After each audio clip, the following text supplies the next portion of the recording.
When I visited Nigeria, I was told stories that stayed with me, not because they sounded like cheap horror, but because they were told like they meant something, like they were part of how people understood the world. One of the stories was about people who die before their time. Not old age, not a full life. I mean sudden death, untimely death, the kind of death that feels unfinished. And the story I was told was this. Sometimes, those people are later seen somewhere else. Not as ghosts floating through walls, not as shadows, as people living, walking, existing in another place. And if someone from their old life recognizes them, calls their name, or tries to speak to them as if they still belong to the old world, they disappear. That part stayed with me because it turns recognition into something dangerous. Usually we think recognition is comforting. If I see you, I know you. If I know you, I call you back. But in this story, recognition does not heal the separation. It destroys the glimpse. That made me realize this was not just a spooky story. It was a story about unfinished departure. A story about what happens when death does not feel spiritually complete. And then I was told another story, that if you bend over and look through your legs at the market, you may see spirits. Now listen, that sounds strange immediately, but the deeper I sat with it, the deeper it felt. Because the story is not just saying you can see something eerie. It is saying your normal way of seeing may not be complete. It is saying there may be more around you than you notice. And it is saying that some places like the market are more layered than they look. That matters because the market is not just a place to buy things. It is a place where life gathers. Voices, bodies, trade, movement, intention, community. So when I heard that spirits might be seen there, it did not feel random. It felt like a warning that ordinary places may not be spiritually empty just because they are familiar. Both of these stories fit within a broader worldview in which the visible and invisible are closely related. That is what makes them powerful. The first story deals with untimely death and unresolved transition. The second deals with altered perception and hidden presence. Both assume that reality contains more than what is visible at first glance. Also, let me just say this. Any story that says, "Do not look through your legs at the market because you might see spirits," is automatically unforgettable. That story knows exactly what it is doing. It is weird enough to stick. But what makes it survive is not just the weirdness. It is the meaning underneath it. Because both stories are really asking the same thing. What if the world is more crowded than we think?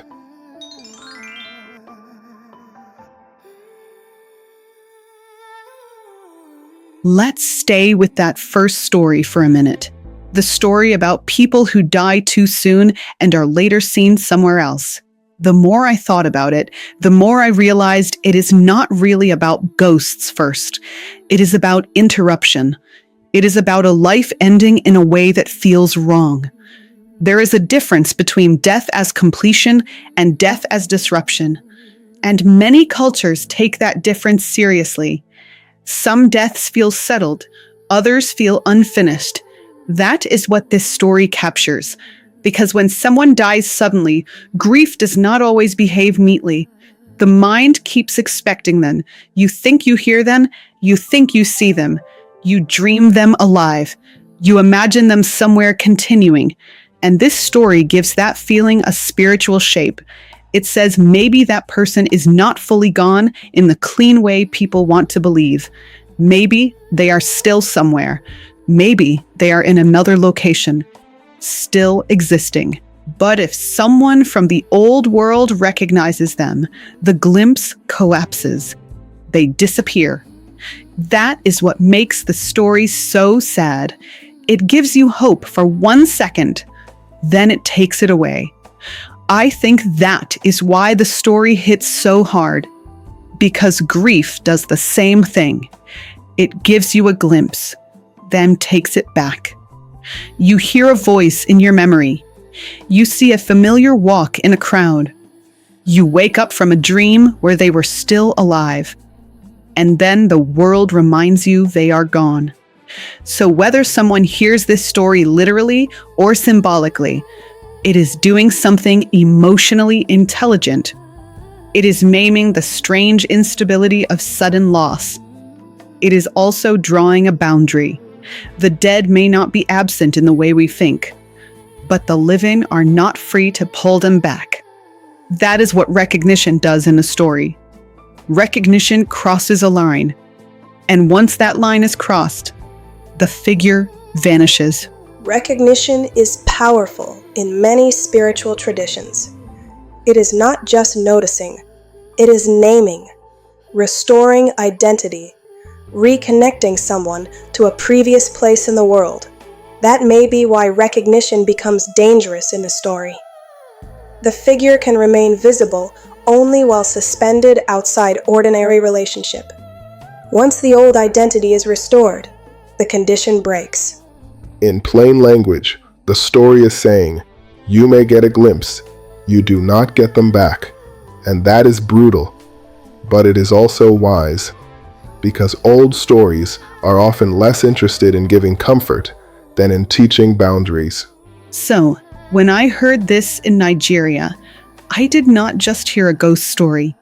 I heard a story about grief, a story about untimely death, a story about the possibility that not all departures are felt as complete. And I heard a warning. The worlds may touch, but they are not yours to collapse casually.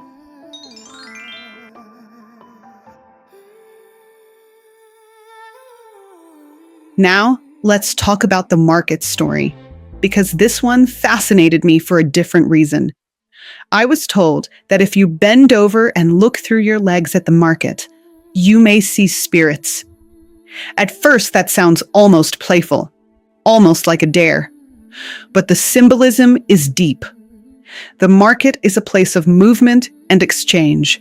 It is public, busy, social, full of bodies and voices and intentions. So to place spirits there is not random. It suggests that the unseen moves alongside ordinary life, not far away from it, not locked in some dramatic haunted location, right there, in the middle of daily human activity. That changes the whole feeling of the story, because now it is not just about seeing spirits. It is about the possibility that reality is layered even in ordinary places. And then there's the posture. Bend over. Look through your legs. Why that posture? Because it inverts your normal view. It interrupts your ordinary orientation. It makes the familiar strange. And folklore loves that kind of logic. To see differently, you must stop standing in the world as if you already understand it. You must break your usual angle. That is what makes the story powerful. It is saying your ordinary sight may only be one layer of sight. And maybe some things stay hidden because you are always looking from the same position. The posture matters because it symbolizes altered perception. This is not really about athletic flexibility. It is about inversion. Ordinary vision is treated as limited. The unusual angle becomes a metaphor for crossing into liminal awareness. The story offers a glimpse, not control, a disclosure, not mastery. Which is probably for the best, because human beings do not need extra spirit vision while shopping. We can barely survive group chats. Now imagine adding ghosts near the pepper stand. No, the veil is helping. But seriously, I think that is part of the lesson.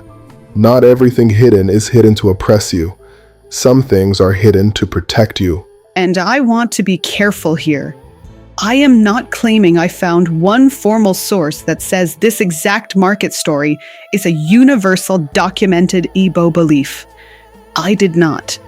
I am telling you this as an oral story I was told in Nigeria. And I am saying it fits a broader worldview where visible and invisible realities can exist side by side, and where ordinary places can hold spiritual meaning. That distinction matters. because respect means not exaggerating, and honesty means not dismissing oral tradition just because it is oral. Some stories live in books, some live in people. This one came to me through people, and it stayed because it carried more than strangeness. It carried a worldview.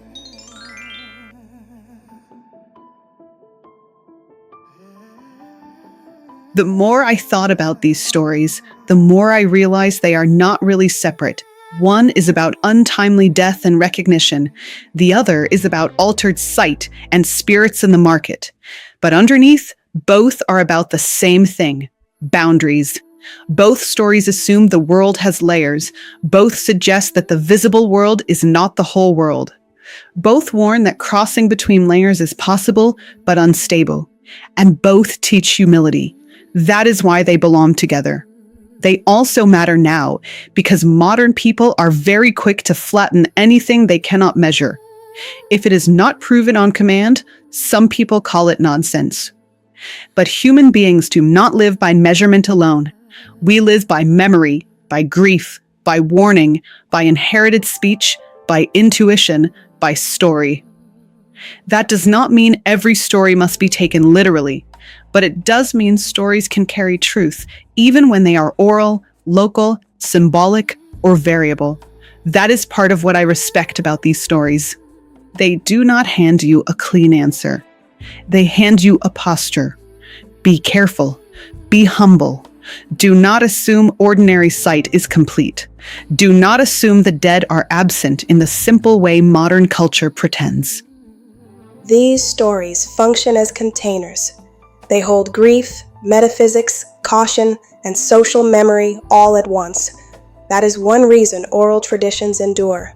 They preserve knowledge in forms that are memorable, communal, and emotionally resonant. Basically, the stories are saying reality is deep. Try not to be arrogant. Honestly, that is a good lesson for all of us, because modern life rewards fake certainty. Old stories often correct it. And maybe that is why these stories stayed with me. Not because I walked away saying I could prove every detail, but because I walked away feeling like the world was larger than the version I usually move through. That feeling matters. It is not ignorance. It is humility.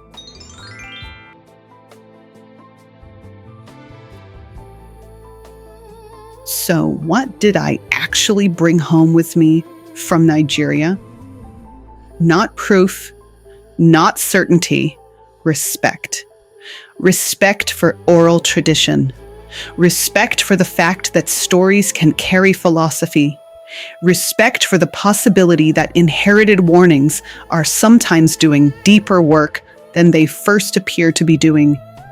And respect for the idea that mystery is not the enemy of intelligence. Sometimes mystery is what keeps intelligence from becoming arrogant.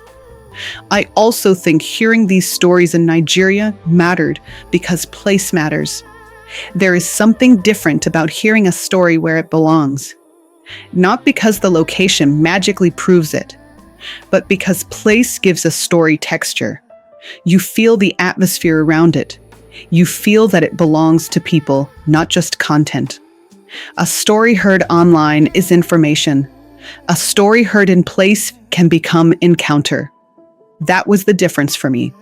I did not just hear something eerie, I felt the presence of a worldview, and that changed how I received it. That is an important distinction. A specific oral story may not be universally documented in print, but it can still be culturally meaningful and philosophically coherent within a broader worldview. That is not weakness. That is honesty. And honestly, I like stories that refuse to become cheap content. Some stories are not here to entertain your timeline. They are here to rearrange your posture and leave. Elegant behavior, really. So where do I land? I land here. When I visited Nigeria, I was told stories that changed the way I think about seeing. Stories about people who die too soon and are seen again somewhere else, until recognition makes them disappear. Stories about bending over and looking through your legs at the market and seeing spirits. I am not claiming these exact stories are documented in one universal form everywhere. I am saying they were told to me. And I am saying they fit a broader spiritual logic where life is layered, death is textured, and the unseen is not automatically treated as fantasy. And maybe the deepest purpose of these stories is not to make people afraid. Maybe it is to make people careful. Careful about what they assume reality is.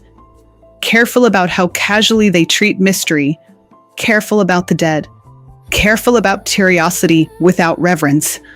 That is what I brought home with me. Not fear, humility, respect. And the feeling that the world may be much larger than the part we move through every day. So now I want to ask you, what stories did your people tell that made the world feel larger than it looked? What warnings were really lessons? What strange story from childhood still follows you because some part of you knows it was carrying more than you understood at the time? Tell me in the comments, respectfully, because I think every culture has these stories, and maybe listening to them carefully is one of the ways we remember that reality has always been bigger than our smallest explanations.